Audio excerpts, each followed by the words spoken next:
Tem alguém que deseja ouvir a voz do Senhor mais uma vez aqui? Diga amém. Amém, queridos. Salmos 1, verso 3. A palavra do nosso Deus diz assim: Ele é como a árvore plantada junto à corrente de águas, que no devido tempo dá o seu fruto e cuja folhagem não murcha, e tudo quanto ele faz será bem sucedido. Vamos orar. Pai, obrigado por essa noite, obrigado, Jesus, pela sua bondade, obrigado porque nós reverenciamos o teu nome, não há outro Deus além de ti, tu és santo, toda primazia é tua, por isso nós nos inclinamos para ouvir a tua voz. Fala conosco, fala com os adolescentes lá em cima, as crianças aqui.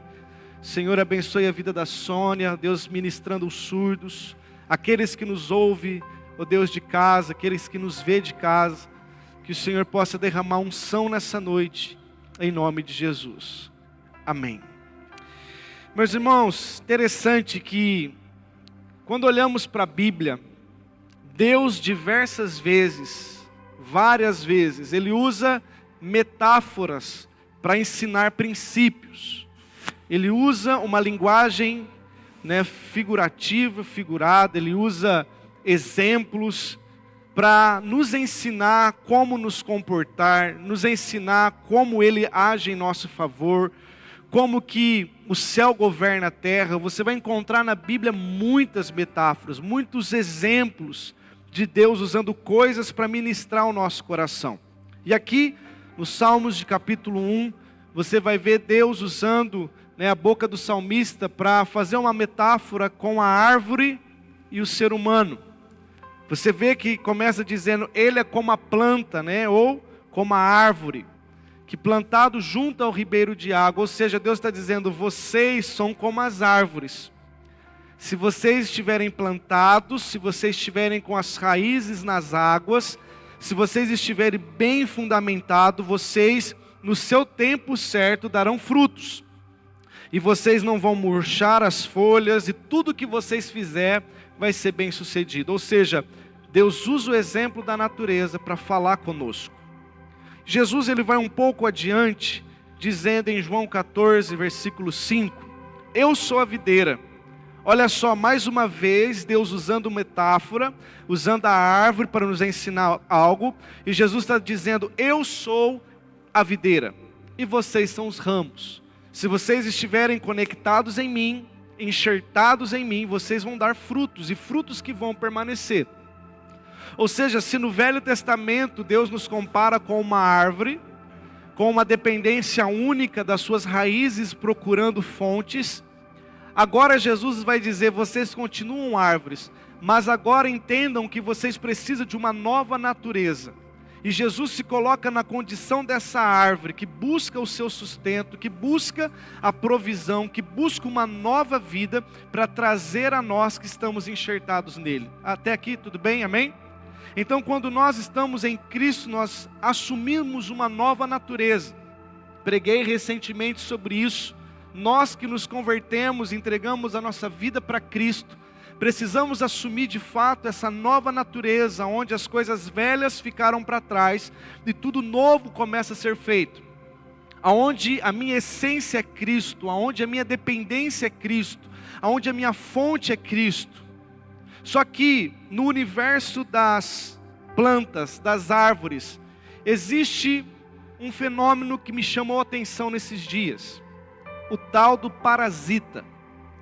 No reino das árvores, se assim eu posso dizer, quando um parasita ele chega numa árvore, ele traz uma consequência não tão boa. Olha que interessante.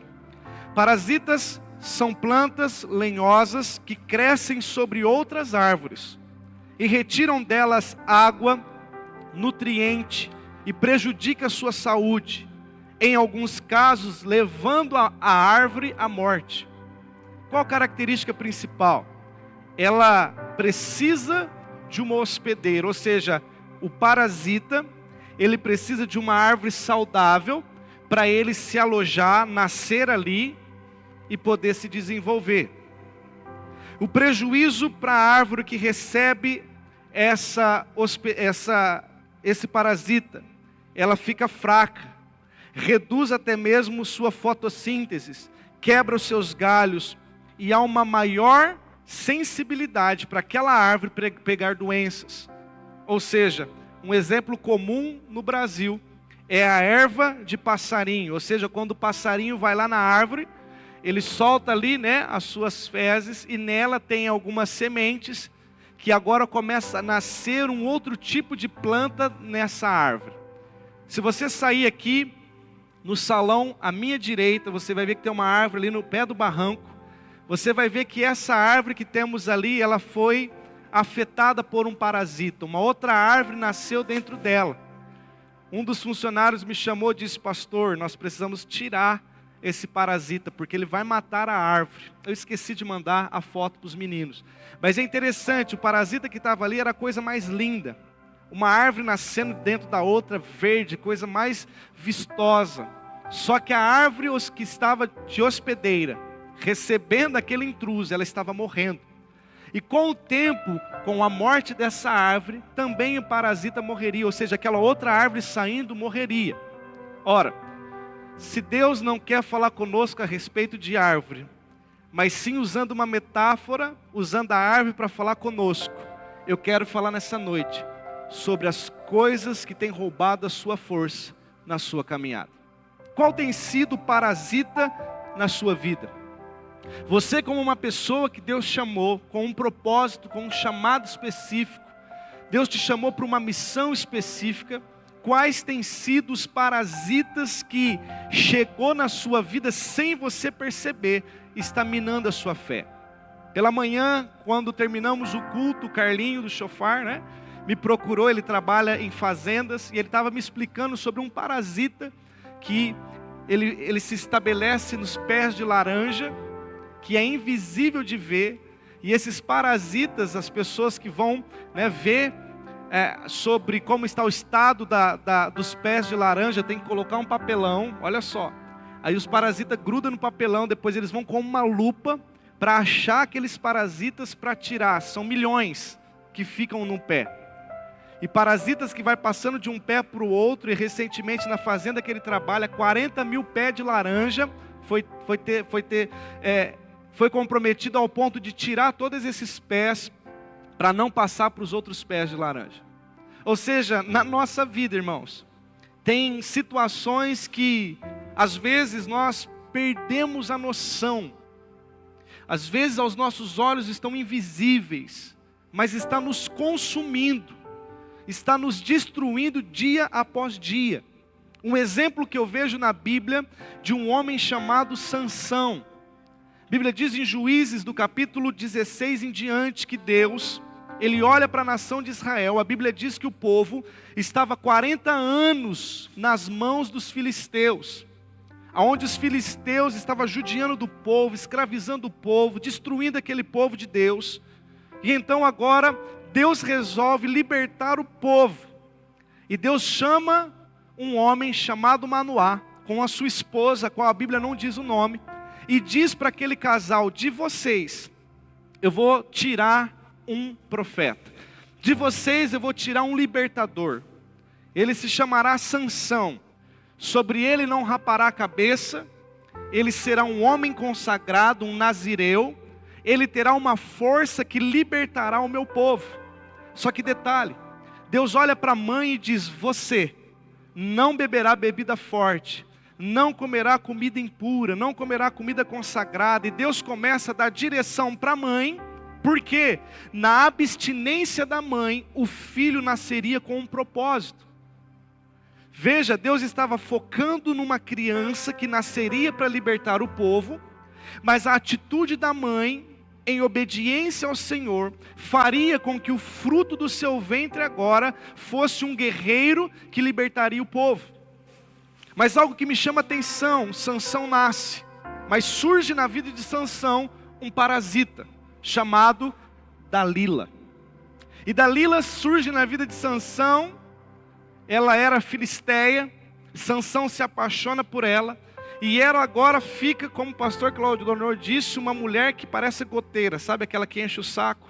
de manhã, à tarde, à noite, enchendo a paciência de Sansão. Qual que é teu segredo? Qual é o teu segredo? Onde está a sua força?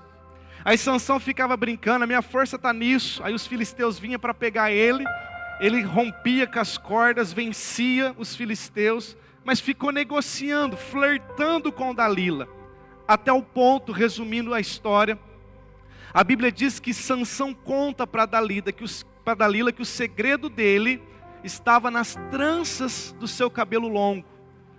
Ou seja, não era o cabelo que dava força, mas a obediência dos pais, a obediência de Sansão a uma palavra de Deus fazia que Sansão fosse o homem mais forte de todo o tempo. Então Dalila, descobrindo agora a essência de Sansão, a Bíblia diz que Dalila conta aos filisteus. Enquanto Sansão dormia, ela corta as tranças.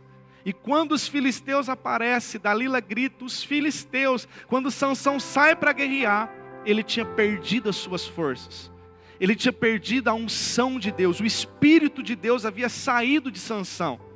E então os filisteus pegam Sansão, prende ele, faz dele um palhaço. Depois você pode ver o texto. A Bíblia diz que ele foi para uma festa entreter o povo filisteu. E a Bíblia diz que então agora Sansão, servindo de palhaço, sem os olhos, ele perde a sua ação profética, porque um homem sem visão é um homem sem ação. Mas a Bíblia diz que agora Sansão pede para os servos colocarem ele em uma coluna do templo. Ele abraça aquela coluna, e a força do cabelo havia voltado, ele abraça a coluna e puxa a coluna, o templo cai, aquela casa desaba, e os filisteus que estavam ali dentro morrem, mas Sansão também morreu junto. Algumas pessoas há de dizer que Sansão cumpriu a sua missão em matar os filisteus. Irmãos, humildemente eu digo, ele matou filisteus, mas não matou todos que Deus queria que ele matasse. Deus queria que Sansão eliminasse os filisteus da terra, mas ele, por uma desobediência, por permitir o parasita chamado Dalila na sua vida, ele restringe, ele limita aquilo que Deus queria fazer em sua vida. Ao invés dele vencer 100%, agora ele vence, 30% dos filisteus. Olha como uma Dalila, um parasita, prejudicou a sua vida, o seu chamado, a sua obediência a Deus. E o que eu quero dizer com isso nessa noite? Quais são os parasitas que estão roubando as suas forças? Fazendo de você talvez não viver o 100% que Deus deseja que você viva. Existe um 100% que Deus quer que você exerça na sua casa, com sua família, no seu trabalho, nos negócios, no ministério, na sua vida emocional, em todas as áreas das nossas vidas. Deus não te chamou para viver metade, Deus não te chamou para viver 99%, Deus te chamou para viver uma totalidade. Só que às vezes ao longo do caminho, as Dalilas, a gente brinca, ou os Danilos, a Dalila ou os Dalilos, vai encostando na gente, a gente não vai cortando, a gente não vai limitando, isso vai vivendo em nossas vidas como um parasita. E agora a gente tem que carregar esse parasita que está roubando de nós a nossa essência, roubando de nós a nossa alegria, o nosso prazer, o nosso desejo de viver, o nosso desejo de adorar. Tem pessoas que chegam no culto, irmãos, como esse, muitas vezes a semana foi tão atribulada, as Dalilas foi tão intensa, que ele chega num culto como esse, sem expressão de adoração, sem desejo de buscar ao Senhor, porque está cansado, sobrecarregado. Quantas pessoas estão desistindo dos seus lares, desistindo de tudo que está em sua vida, porque o cansaço tem sido mais forte do que a unção de Deus em sua vida. E aí, conforme o culto vai rolando, a mensagem vai vindo, o louvor vai ministrando o nosso coração, Deus vai nos impulsionando, mas chega na segunda, quando você acorda, está lá a Dalila te esperando. O que Deus deseja que façamos? Que venhamos tirar, irmãos, esses parasitas das nossas vidas. O Tiago tirou o parasita da árvore, mas se você for lá ver agora, tem uma marca na árvore, machucou ela, só que agora ela vai reagir. só que uma marca vai ficar. Sabe o que Deus está dizendo para você? Tire logo esses parasitas, para que ele não fique mais profundo, mais entranhado com você, porque vai ter que sair um dia, mas se você demorar, esse dia que for sair, vai machucar o teu coração. Talvez você pode, no dia que for sair, perder saúde, perder amigos, perder familiares, perder casamento, perder ministério, perder o mover de Deus, porque você não retirou o que precisava ser retirado. Queridos, nesses dias mais do que nunca, Deus está chamando uma geração de homens e de mulheres corajosos. Corajosos em primeiro lugar para seguir Cristo, vivendo para Cristo, por Cristo e em Cristo. Em segundo lugar, enfrentar os sistemas que estão à nossa volta, para que nada roube a força que Deus deu para nós. Você é um homem consagrado, você é uma mulher consagrada, a unção de Deus está sobre a tua vida, a santidade de Deus está sobre você, os dons, o ministério, o chamado, o poder do Altíssimo se manifesta sobre a tua vida. Só que quando você se depara com aquela situação, com Golias, você está fraco, porque a Dalila te venceu. Pastor, que Dalila pode estar vendo na minha vida que eu não estou enxergando? Primeira coisa, irmãos, que pode ser uma Dalila em nossas vidas, se chama pecado. E é um assunto que a igreja não gosta de ouvir. É chato, às vezes, para a gente ter que falar sobre isso. Mas nós precisamos cair em uma realidade, irmãos, a nossa velha natureza sempre vai querer o pecado. A nossa velha natureza sempre vai querer aquilo que desagrada a Deus. Você vai ver isso nas crianças puras, mas que já tem dentro dela o velho Adão, que já há dentro dela malícias, que já há dentro dela situações que o pai não ensinou, a mãe não ensinou, mas parece que está florando dentro dela, porque o velho Adão deixou essa herança, chamado pecado. E que a Bíblia vai dizer que o salário desse pecado é o que, irmãos? A morte. Por que insistir numa vida de pecado se a consequência disso é a morte? Pastor, mas a carne é fraca. Eu sei, irmãos, eu também sou de carne, de osso. Só que eu tenho aprendido nos últimos anos, se a carne é fraca, o pecado não é vitamina. Se a carne é fraca, precisamos cada vez mais nos enchermos do Espírito para não satisfazer os desejos da carne. Só que muitas vezes o diabo vem com os pratos pecaminosos para me roubar deste lugar de santidade com o Senhor. Pela manhã eu disse isso. A Bíblia diz: resista ao diabo. O que vem a ser resistir ao diabo? Vem cá, Vitor. Vitor é um homem forte. Vamos fazer um teatro aqui, Vitor. Vem cá, você pensa que você é forte, rapaz? 5 minutos sem perder a minha... Estou brincando. Vamos supor que aqui está o pecado.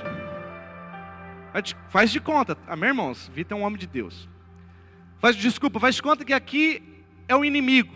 A Bíblia me diz: resista ao diabo e ele fugirá de vós. Vem contra mim, mas devagar que você é mais forte que eu. Eu vou o quê? Resistir o diabo. Isso aqui é resistir, irmãos. Só que a Bíblia diz assim: e o pecado? A Bíblia vai dizer em Jeremias 51:6, da Babilônia, ou seja, do berço do pecado: filho meu, saia daí. O pecado, eu saio. O diabo, eu resisto. Mas sabe o que a gente tem feito? Do diabo, a gente corre. E o pecado, a gente fica lá resistindo. É a última vez que eu vou beber. Não, é a última vez que eu vou fumar. Não, é a última vez que eu vou ver coisa pornográfica. Não, é a última vez que eu vou mentir. Não, irmãos, Deus está dizendo para você hoje: resista a Satanás e ele vai fugir, porque as obras do diabo foi condenada na cruz. Mas o pecado, não brinque com ele, porque uma hora ele pode te matar. Obrigado. Uma hora ele pode destruir você. Foi o que José fez. José não ficou flertando com a Potifera, a mulher de Potifar. Pensa numa mulher bonita. Estava diante dele. Ela vem para cima dele para tentar agarrar ele. Sabe o que ele faz, irmãos? Ele deixa a túnica para trás, a sua veste, sai correndo nu, mas não tentou ficar firme diante dela, porque ele iria pecar. E ele corre. Deus nesses dias deseja que você e eu possamos identificar os pecados que estão nos rodeando e sermos bons obreiros, bons servos que não se prende aos negócios dessa vida pecaminoso, antes procura agradar o Senhor que nos alistou para a guerra. São dias de olharmos, como eu já tenho dito isso, irmãos, de olharmos para dentro de nós e percebermos o que tem me roubado de Deus. Qual pecado ainda eu estou caindo? Pastor, mas é impossível, pastor, um homem viver inteiramente santo. Eu sei, irmãos, nós estamos em um processo de santificação, amém ou não? Eu não estou dizendo que todos aqui são perfeitos. O que eu estou dizendo é que precisa haver em nós uma revolta contra o pecado. E as coisas velhas que nos prendem, os pecados de outrora que nos seduz, nós precisamos ser radicais. Ao ponto que as Escrituras vai dizer, se o teu olho te faz pecar, arranque-o fora. Se tua mão te faz pecar, corte sua mão fora. Claro que Jesus está usando uma metáfora. Jesus não quer que você tire o seu olho, arranque a sua mão. Jesus quer que você tome uma posição drástica contra aquilo que tem roubado as suas forças. O que mais, pastor, que pode ser uma Dalila em minha vida? Continuar carregando o fardo que Jesus já levou sobre a cruz. Tem pessoas que já se converteu, já deixou a vida de pecado, está andando em sintonia com o Senhor, em propósito com o Senhor, mas ainda Jesus está lá pedindo os fardos, culpas, ressentimentos, falta de perdão. E aí Jesus está pedindo tudo isso, me dá, porque eu quero levar na cruz isso tudo que você está carregando. Só que nós estamos ainda andando com Jesus, ressentido de situações. Estamos andando com Jesus ainda, carregando no nosso corpo, irmãos, a falta de perdão. Entenda o que eu vou te dizer, a Bíblia diz que a falta de perdão libera nas regiões celestiais demônios, que a Bíblia chama de verdugos.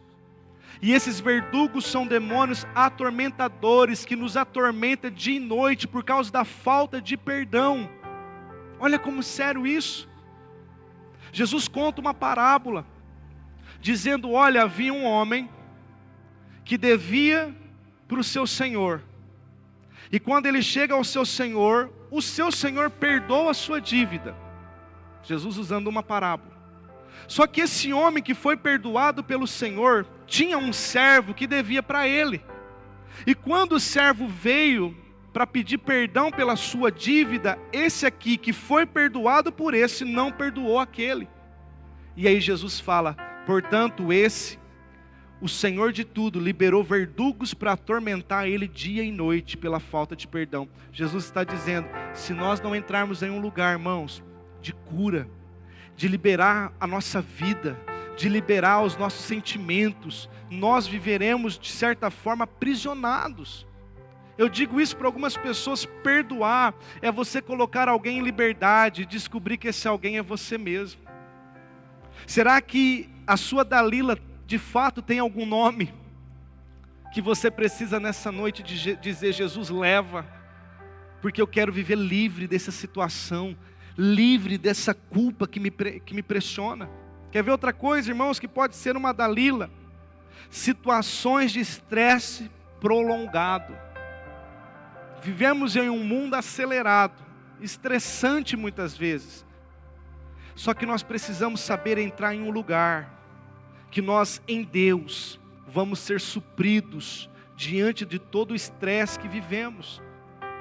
Ei, crente, você não é Deus, você não é super-homem, você não é a Mulher Maravilha, você tem limites.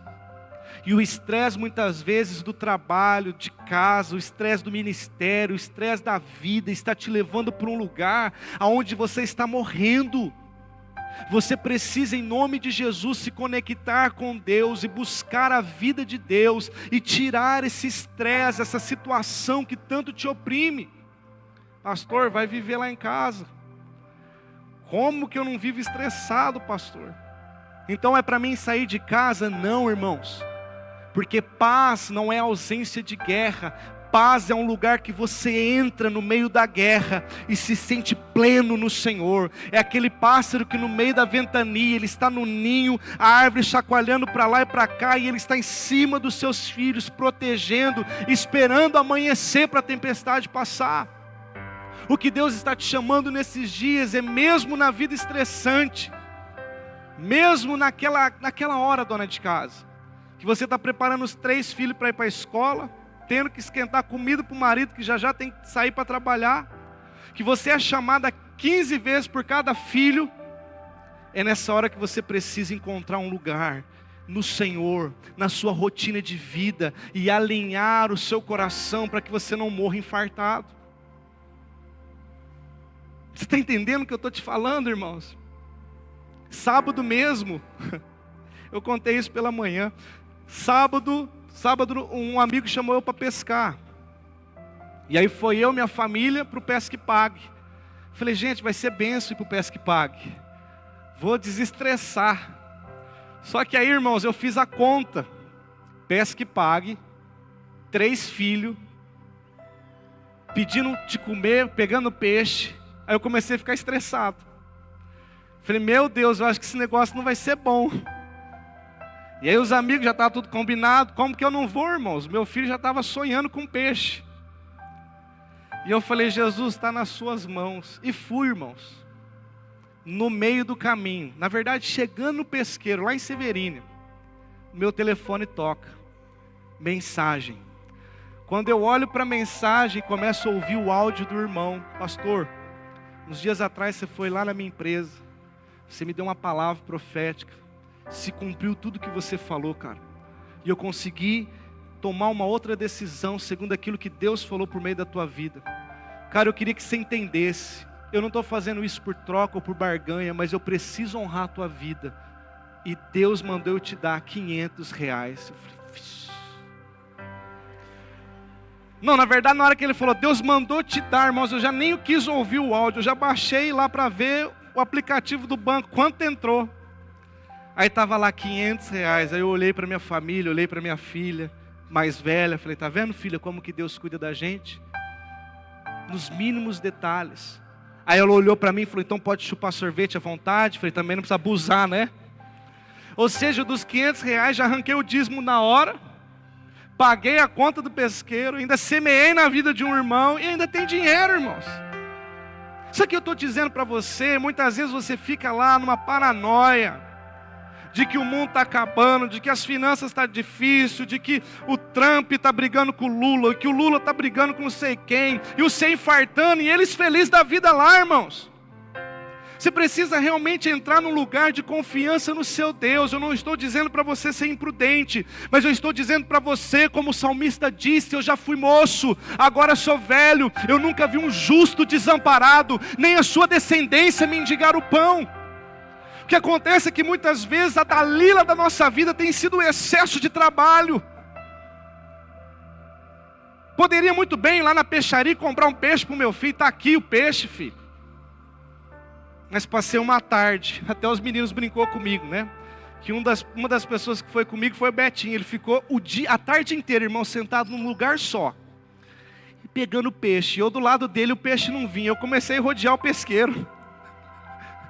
Eu falei, gente, cadê os peixes? E o Betinho lá. Aí ele ensinou eu. Falei, cara, não é você que vai atrás do peixe, o peixe que vem no C. Eu falei, uau, experiência para a vida. Mas irmãos, muito mais fácil seria ir lá comprar o peixe. Mas meu filho queria o quê? Um pai que se desligasse de tudo, para sentar do lado dele, com o fedor da massinha do peixe, que não saiu da minha mão até agora, segurando a vara e segurando ele para não cair no rio.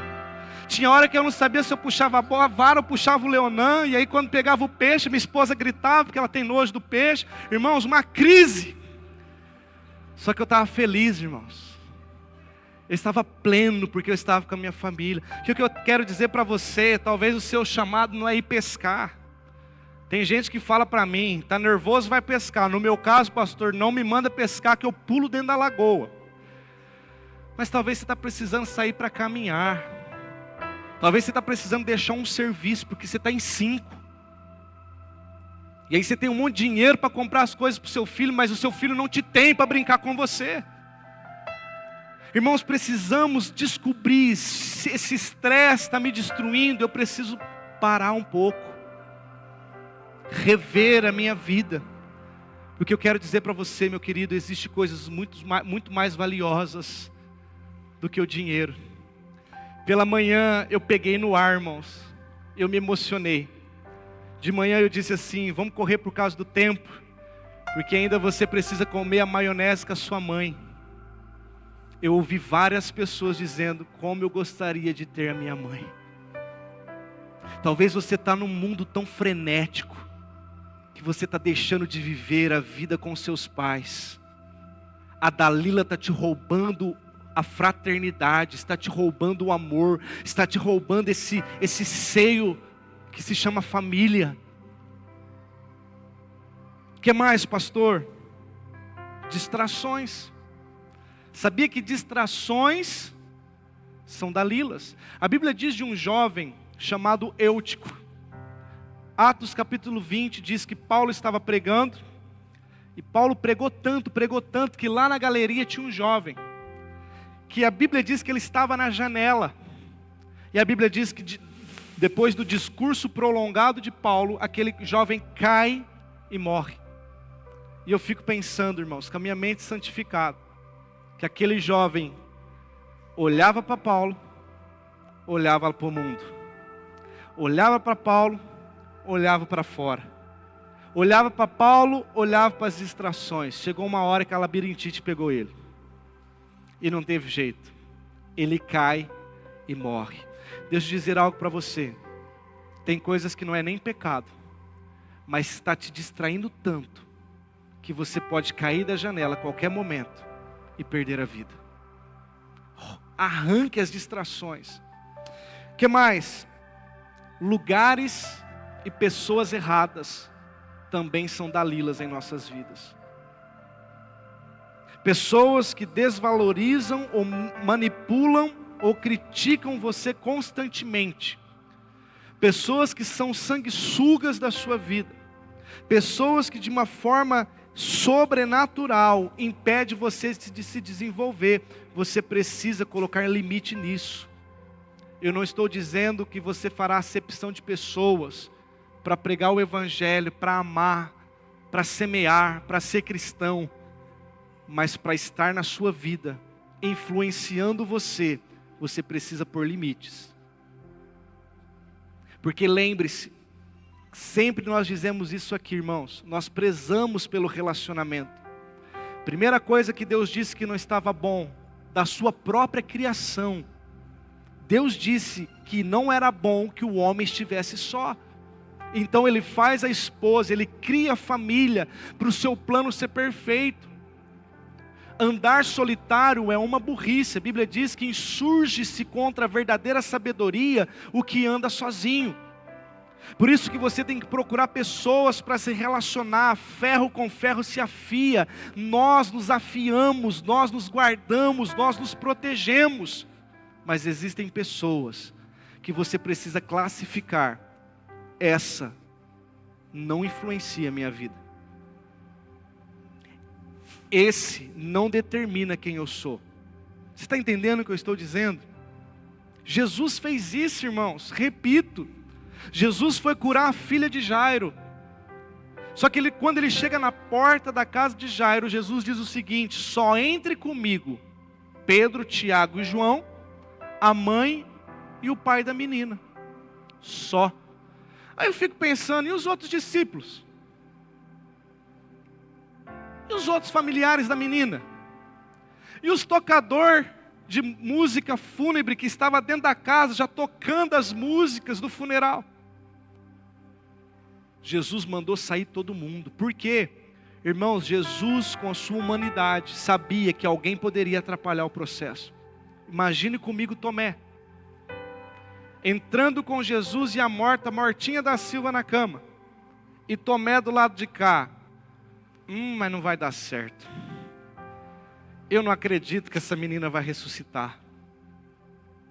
Você imagina Judas do outro lado. O que nós estamos fazendo aqui? Nem dinheiro vai ter, nem oferta vai fazer aqui hoje. Jesus sabia selecionar as pessoas específicas para a sua vida. E por que que você ainda está querendo ser melhor que Jesus? Por que que ainda você insiste em colocar no seu relacionamento pessoas que está destruindo os valores dos seus filhos, que você passa uma semana toda ensinando, mas num final de semana aquela pessoa que cria o filho dela de qualquer forma, coloca os filhos juntos e o seu filho depois sai com comportamentos errados? Será que não é hora da gente pensar que nos relacionamos com todos, mas quem senta à mesa comigo são aqueles que vão impartir um coração para a minha casa. São pessoas que vão influenciar a minha vida. Então cuidado, querido. Pessoas e lugares podem estar roubando as suas forças. Jeú disse isso para Jonadab. Jeú estava indo para matar Jezabel. Jonadab encontra ele no caminho. Jonadab fala assim para Jeú: Jeú, eu posso subir no teu carro? Você me dá carona? Jeú estava numa missão, irmãos, destronar Jezabel. Jeú olha para Jonadab e diz: se o seu coração for um com o meu, sobe no meu carro. Ou seja, se o seu coração não é um com o meu, pegue carona com o outro. O que eu quero dizer para você, quem você está colocando no seu carro? Quem está caminhando com você? Pastor, mas parecia que era tão simples. Aí quando você vê, destruiu o seu casamento.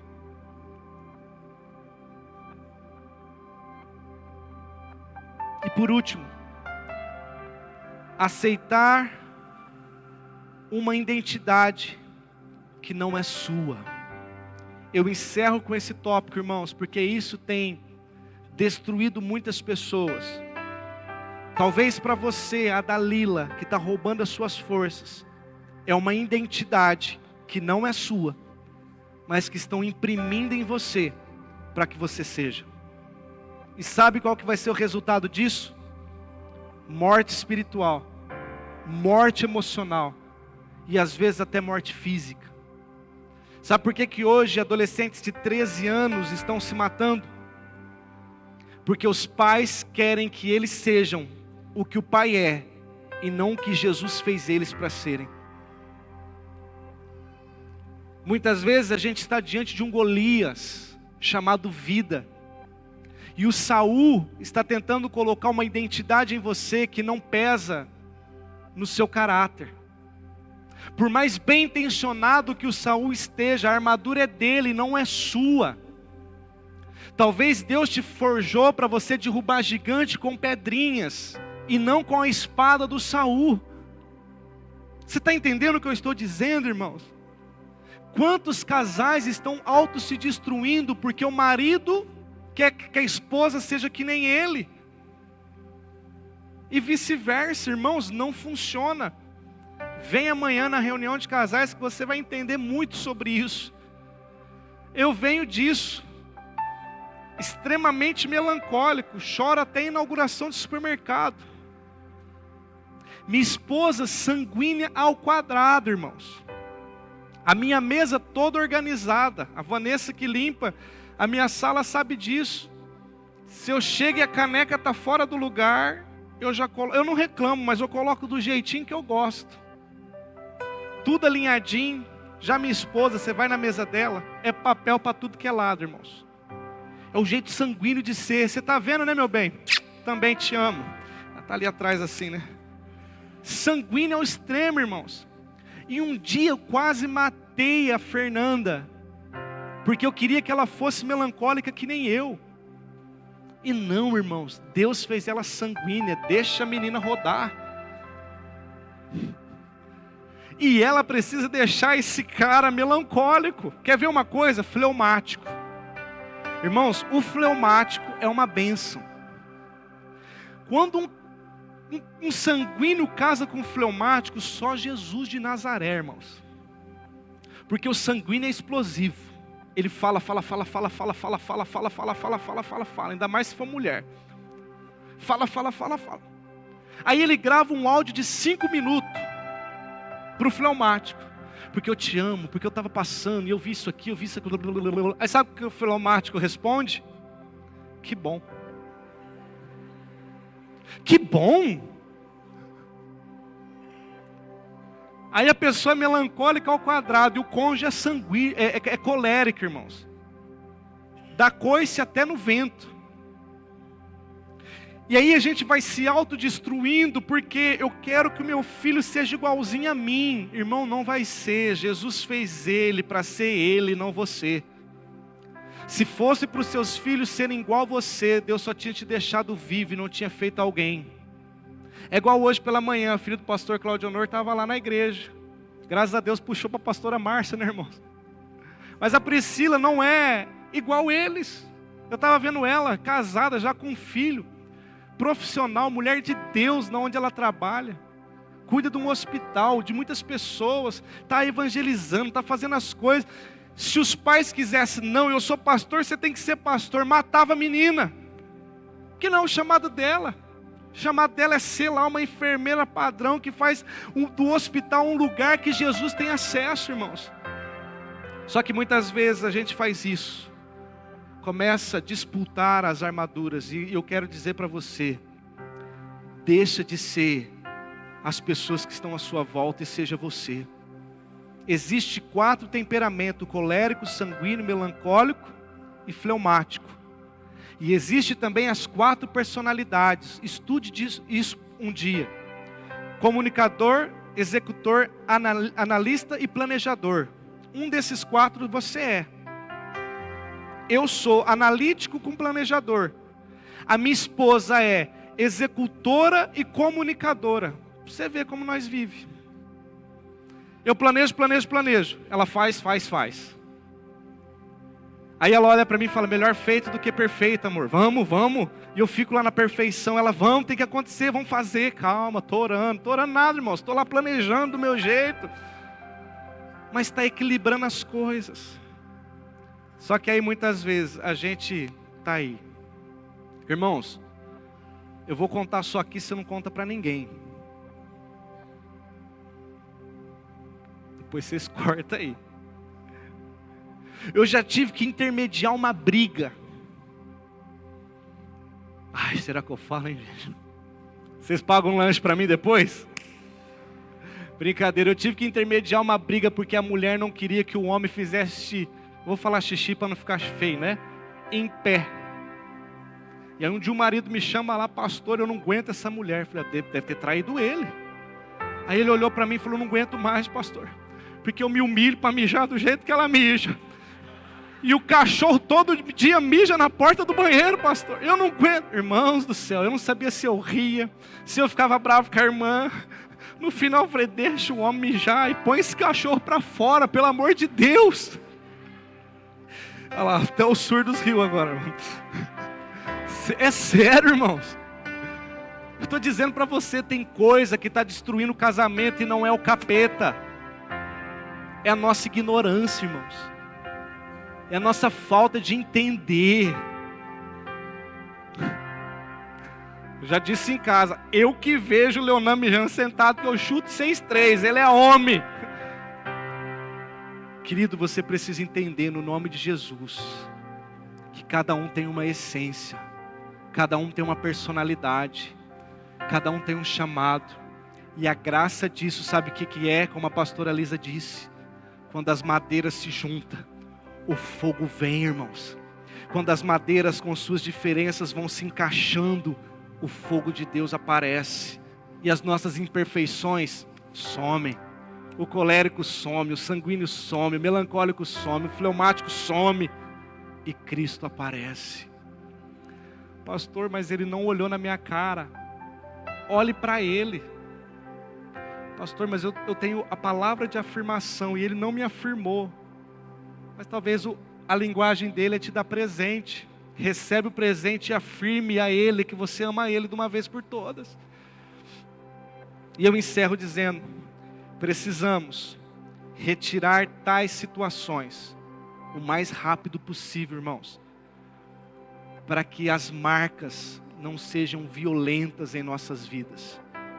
Depois você sai, aqui à direita, minha, você vai ver a árvore machucada, marcada, porque demoramos de tirar o parasita dela.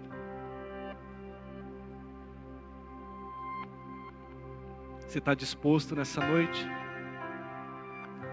Deus te chamou para libertar uma geração, meu irmão. Deus te chamou para fazer uma reviravolta na sua casa, por onde você anda. E nessa noite a Dalila vai ficar prostrada no altar. E você vai sair daqui um novo homem, uma nova mulher, no nome de Jesus. Amém? Fique de pé.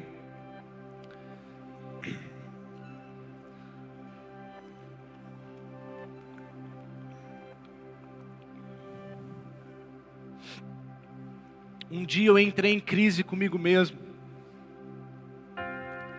Me chamaram para pregar numa conferência em Ribeirão Preto. Uma conferência sobre avivamento. E nós entendemos que nós temos chamados de Deus.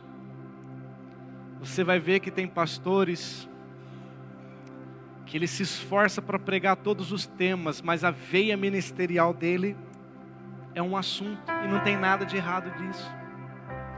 Só que houve uma época que eu não conseguia aceitar isso. E um dia me chamaram para uma conferência de avivamento, lá em Ribeirão Preto. E a palavra que Deus me deu foi: diga ao meu povo que o pecado precisa ser tirado do meio deles. Irmãos, eu chorava, irmãos, diante de Deus. Porque eu queria ser, naquela noite, eu queria ser aquele pregador avivalista. Deus vai te dar vitória.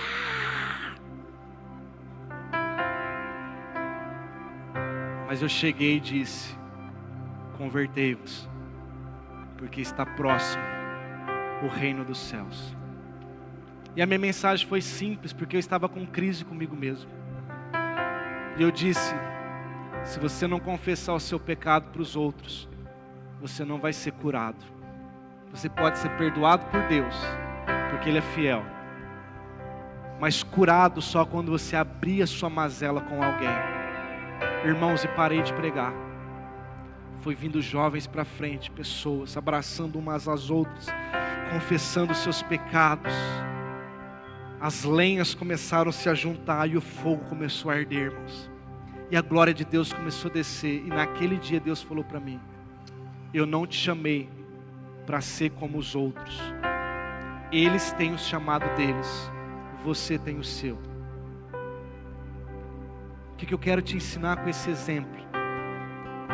Lá no seu trabalho, seja você cristão, cheio de Deus, com a personalidade que Deus te deu, com o jeito que Deus colocou em você. No seu ministério, seja o melhor, mas dentro do que você é, do que você foi plantado por Deus ali. Não tem como, no universo das árvores, a jaca produzir uva.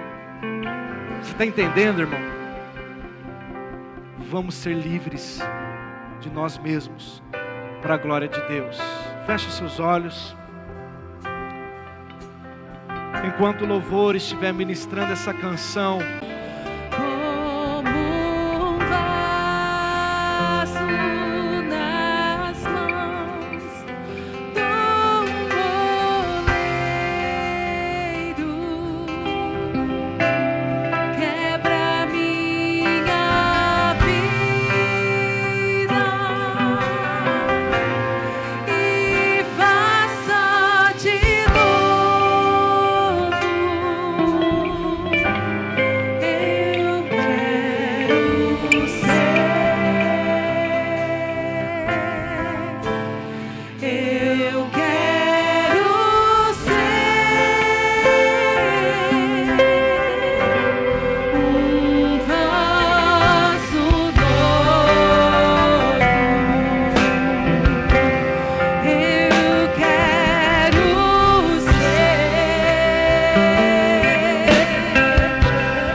Pai, nessa noite eu oro pelos meus irmãos.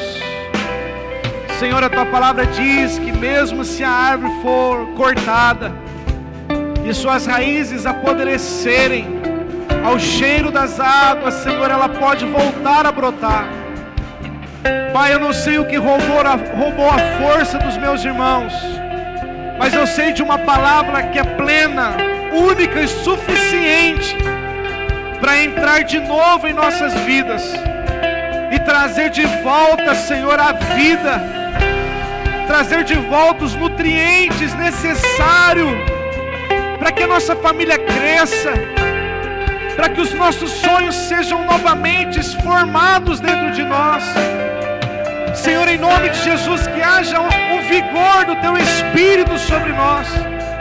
Até os jovens se cansam, se fadigam e caem, mas os que esperam no Senhor, ó Deus, serão renovados, subirão com asas como de águia, correrão e não se cansarão, caminharão e não se fadigarão, Senhor. Eu declaro sobre a Tua igreja que volte a energia, que volte a força, que volte a destreza, Senhor, das guerras, e que possamos entrar em um lugar de paz, a paz que Cristo nos deixou, Senhor. Por isso nos refaça nossa coragem, refaça, Senhor, nossas emoções, refaça-nos no Senhor, e nós enxotamos, Jesus, tudo que nos atrapalha, tudo que nos limita, em o nome de Jesus Cristo, Senhor, para a glória de Deus, em nome de Jesus.